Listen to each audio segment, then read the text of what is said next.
Learning Competency 3A. Nakakikilala ng mga paraan ng paggamit ng pagpapahalaga at virtue bilang batayan ng sariling pagpapasya, pagkilos at pakikipagkapwa. Pag-aaralan natin sa araling ito ang kahulugan ng pagpapahalaga o values at virtue at ang kinalaman ng mga ito sa ating pagpapasya, pagkilos at pakikipagkapwa.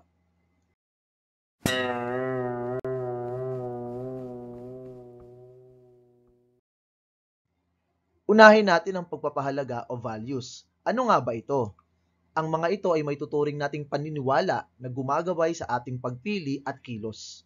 Siguro naiisip mo, bakit kaya may mga magulang na handang pumunta sa ibang bansa para lamang kumita ng malaking salapi?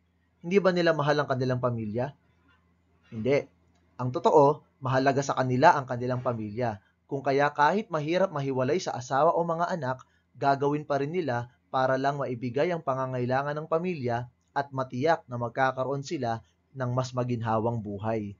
Sumasagot ito sa tanong na, ano ang pinakamahalagang bagay para sa akin?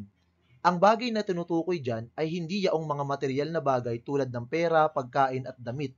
Ang mga bagay na tinutukoy dyan ay yaong mga dapat nating bigyan ng mataas na pagtuturing tulad ng pamilya, edukasyon, kapayapaan, pananampalataya, kalusugan, pagkakaibigan, paggalang at iba pa. Narito ang ilan sa mga halimbawa ng pagpapahalaga. Kabaitan o kindness. Tumutukoy ito sa pagiging palakaibigan, mapagbigay, at maalalahanin sa iba nang walang hinihinging kapalit. Ito ay tungkol sa pagtuturing o pagtatrato mo sa iba, tulad ng pagtatrato na gusto mong gawin nila sa iyo. Pananagutan o responsibility. Tumutukoy ito sa pagiging mapanagutan sa mga kilos at pagtupad ng maayos sa mga tungkulin. Kasama rin dito ang pag-ako ng pananagutan sa mga naging pasya at kinahinatnan nito. Pamilya o family. Ito ay pangkat ng mga tao na magkakaugnay sa dugo, kasal, o malalapit na ugnayan na sumusuporta, nagmamalasakit, at nagmamahal sa isa't isa ng walang kondisyon. Kasama rito ang pagiging nariyan para sa isa't isa sa oras ng pangangailangan at pagdiriwang ng tagumpay ng bawat isa. Paggalang o respect. Ito ay tumutukoy sa pagpapahalaga sa iba, pakikitungo sa kanila ng may kabaitan, at pagkilala sa kanilang mga karapatan at damdamin kahit ano pa man ang pagkakaiba. Kasama rito ang pakikinig sa kanila, pagkilala sa kanilang mga opinyon, at pakikitungo sa lahat ng may dignidad. Katapatan or honesty. Ito ay tumutukoy sa pagsasabi ng katotohanan at pagiging tapat sa iyong mga aksyon at salita, kahit mahirap pa. Ito ay tungkol sa hindi panluloko sa iba. Ito ay ang pagiging mapagkakatiwalaan na nagdudulot ng pagkabuo ng tiwala at integridad sa pakikipagkapwa. Kalusugan o health. Tumutukoy ito sa pangkalahatang kagalingan ng katawan at isipan, kabilang ang pagpapanatili ng balanseng diet, regular na exercise, at pag-iwas sa mga mapanganib na gawi.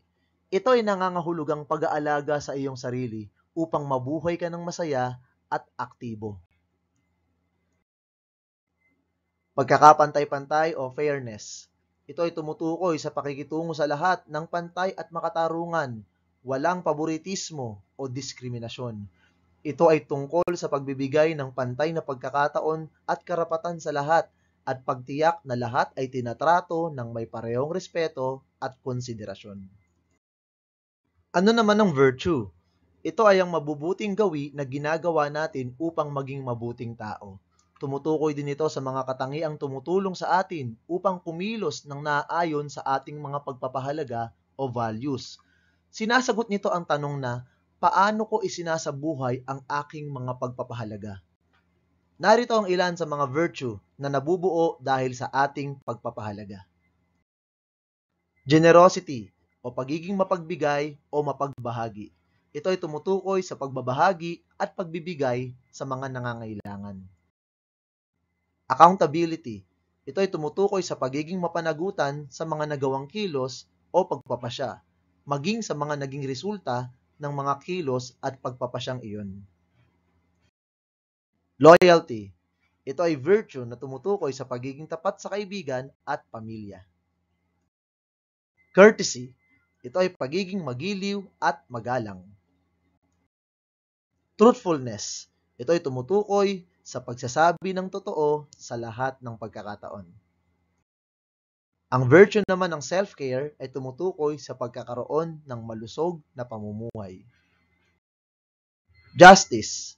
Ito ay virtue na tumutukoy sa pagiging patas at makatarungan. Ang mga pagpapahalaga at virtue ay may kaugnayan dahil ang mga pagpapahalaga o values ay tumutukoy sa kung ano ang ating pinaniniwalaan. Ang mga virtue naman ay tumutukoy sa kung paano tayo kumilos batay sa mga pagpapahalagang iyon. Tingnan natin ang mga susunod na slides. Kung pinapahalagahan mo ang kabaitan, na isasabuhay mo ang virtue ng pagbabahagi sa iba ng kung anong mayroon ka, tulad ng pag-aalok ng pagkain sa kaibigan na nangangailangan. Dahil sa pagpapahalaga mo sa kabaitan, nabubuo sa iyo ang virtue ng generosity o pagiging mapagbigay. Kung pinapahalagahan mo ang pananagutan, isinasabuhay mo ang virtue ng pagtanggap ng responsibilidad, tulad ng pagtatapos ng takdang aralin sa tamang oras at pagtulong sa mga gawaing bahay. Dahil mahalaga sa iyo ang mga pananagutan o responsibilidad, nakikita sa iyo ang virtue ng accountability o pagiging mapanagutan.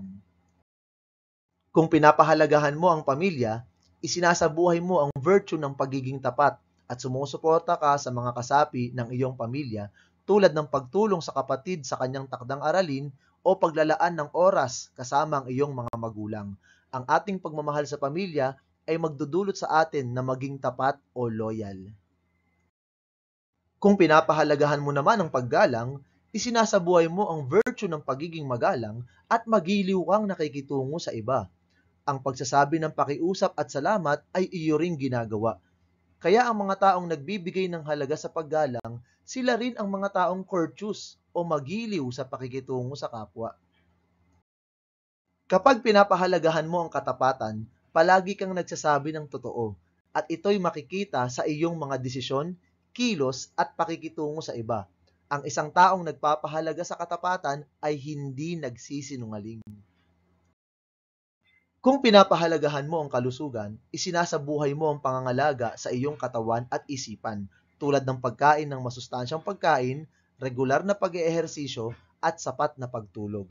Kaya para sa isang taong pinapahalagahan ng kalusugan, nakikita rin natin siyang disiplinado sa kanyang mga kinakain.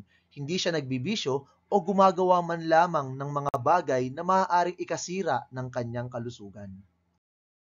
Kung mahalaga naman sa iyo ang pagkakapantay-pantay, isinasabuhay mo ang pagiging patas sa lahat at paggawa ng makatarungang pasya. Ang isang taong pantay-pantay ang tingin sa kapwa ay makatarungan din. Hindi niya hinahayaan na may taong hindi nabibigyan ng pagkakataon. Sa kabuuan, ang mga pagpapahalaga o values ay ang mga prinsipyo at paniniwala na gumagabay sa ating mga desisyon at kilos. Tinutulungan tayo ng mga ito na maunawaan kung ano ang mahalaga at makabuluhan sa ating buhay. Ang mga virtue naman ay ang mga mabuting ugali at gawi na isinasagawa natin batay sa ating mga pagpapahalaga. Ipinapakita ng mga ito kung paano natin isinasabuhay ang ating mga pagpapahalaga sa pang-araw-araw na sitwasyon. Sa pamamagitan ng pag-unawa at pagsasagawa ng parehong mga values at virtue, makagagawa tayo ng mas mabuting desisyon, makagagawa ng positibong kilos at makikipag-ugnayan ng mas maayos sa iba. Hindi lamang ito makatutulong upang tayo'y maging mas mabuting individual, kundi makatutulong din sa pagbuo ng isang mas magalang, mabait at makatarungang komunidad. Magsikap tayong isabuhay ang ating mga pagpapahalaga at isagawa ang mga virtue sa lahat ng aspeto ng ating buhay upang gawing mas mabuting lugar ang mundo para sa lahat. At dyan po nagtatapos ang ating paksa sa araw na ito. Nawa ay may natutuhan kayo. Salamat sa panonood at pakikinig. Paalam!